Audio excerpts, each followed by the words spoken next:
Hello everyone, আসসালামু আলাইকুম। Welcome to my channel. কেমন আছেন আপনারা সবাই? আশা করি ভালো। আমরা আল্লাহর রহমতে অনেক ভালো আছি। আমি বাংলাদেশি ব্লগার নার্গিস আছি আপনাদের সাথে।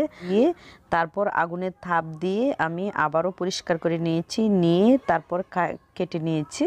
তো এই যে এতটুকু মাংস হয়েছে, আজ চামড়া সহ রান্না করব। তো প্রথমে আমি একটু বড় পেঁয়াজ কুচি দিয়েছি, তারপর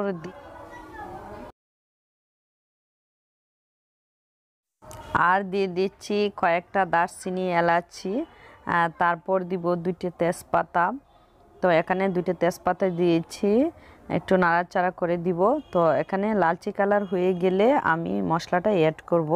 তো মাংসের মধ্যে কিন্তু অনেক বেশি মশলা দিতে হয়, যেটা এক্সট্রা মশলা আমি 5 ফোড়ন বেটেও দিয়েছি। তো এখানে এক চামচ জিরা আর মহুরি বাটা, হাফ চামচ আদা বাটা, হাফ চামচ রসুন বাটা, হাফ চামচ হলুদ গুঁড়া আর 2 চামচ মরিচের গুঁড়া, আর এখানে 5 ফোড়ন বাটা দিয়েছি আমি 1 চামচের মতো।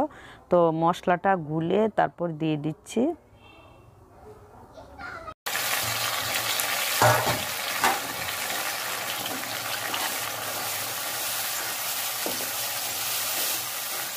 তো কতক্ষণ কষিয়ে নিব। এই যে এখন ঢাকনা দিয়ে ঢেকে দিচ্ছি। এই পর্যায়ে মশলা কষানো হয়ে গিয়েছে, যে এরকম কষানো হয়েছে।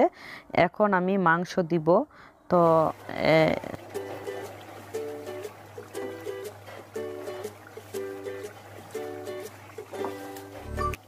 তো এখন সব মাংস দেওয়া শেষ। এখন মশলার সাথে ভালো করে আমি মিশিয়ে নিচ্ছি। তো ভালো করে মিশিয়ে তারপর ঢাকনা দিয়ে ঢেকে কিছুক্ষণ রান্না করব।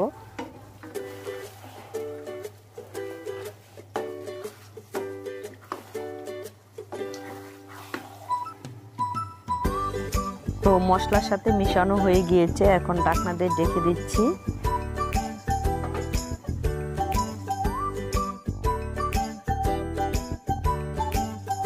তো এই পর্যায়ে মাংস কষানো হয়ে গিয়েছে, এখন আমি পানি দিব। তো এখানে আমি 2 কাপের মতো পানি দিব। এই পর্যায়ে আমি পানি দিব। তো এখানে 2 কাপের মতো পানি দিব, বেশি পানি লাগবে না। তো মাংস অর্ধেক সিদ্ধ হয়ে গিয়েছে। এই যে এখন 1 কাপ পানি দিচ্ছি, আর 1 কাপ পানি দিব, যে 2 কাপ পানি হয়ে গিয়েছে।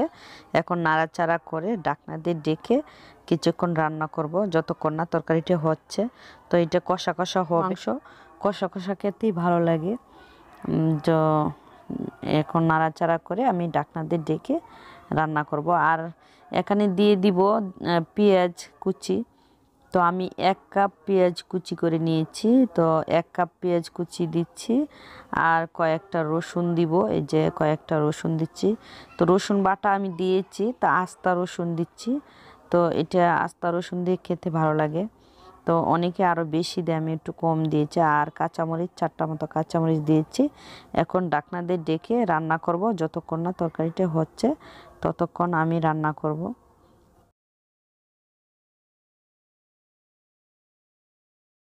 আস্তে আস্তে আস্তে জাল হচ্ছে, আর ভালো করে সিদ্ধ হবে, কারণ হাঁসের মাংস সিদ্ধ হতে সময় লাগে।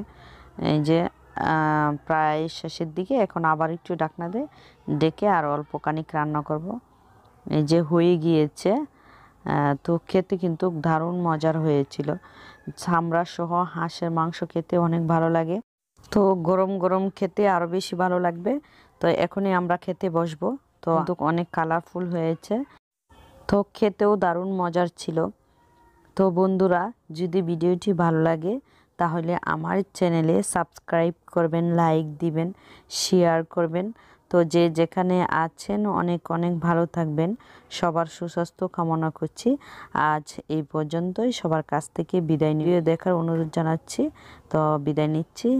তো আল্লাহ হাফিজ, ভালো থাকবেন সবাই। তো বাই।